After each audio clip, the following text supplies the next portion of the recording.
un-Islamic isn't, and I'm quoting here from an article in The Atlantic by which you're almost certainly familiar with, the reality is that the Islamic State is Islamic, very Islamic.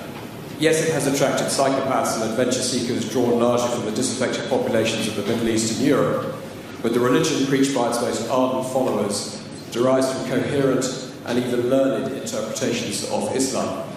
And the article obviously goes on to advise us to base our strategy on countering Daesh with that understanding at its heart, and I invite you to comment on it. Every religion has perverts and psychopaths who try to hijack it. ISIS is as much Islamic as the KKK is Christian. Don't they have a cross? Don't they do everything in the name of religion and Christ? Don't they believe that Christ compels them to lynch and kill people of African descent? Can one really say that the KKK is a Christian organization? There are other groups that one can point to. There are other massacres that were committed in the name of keeping certain countries or regions clear of non-Christians. There are people like this also in the Jewish faith that have nothing to do with Judaism. There are people like this in the Hindu faith that have nothing to do with Hinduism. For anyone to argue that Daesh is Islamic is preposterous. In the Islamic faith, the Quran reveals that you have your faith and I have my faith. And you're free to practice your faith and I'm free to practice mine. What greater sign of tolerance and acceptance do you have than this? In the Islamic faith it says, he who kills an innocent soul is as if he has killed all of humanity. And he who saves an innocent soul is as if he saved all of humanity.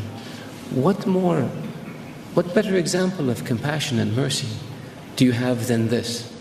So if you look at what Daesh says and you say it's in the scriptures, doesn't the Old Testament say an eye for an eye and a tooth for a tooth?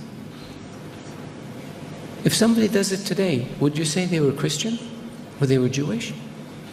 So I caution people, because it seems to have become almost novel.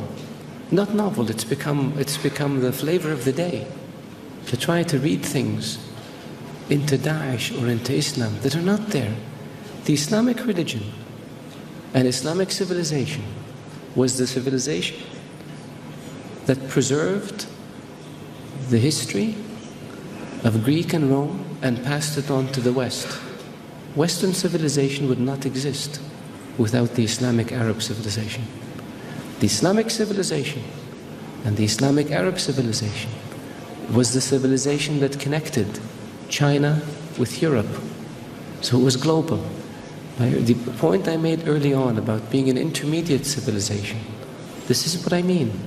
So if Islam was intolerant and Daesh represented Islam, would Islam have preserved Aristotle and Socrates and passed it on to the West? Would Islam have connected Eastern civilization with Western civilization? Of course not.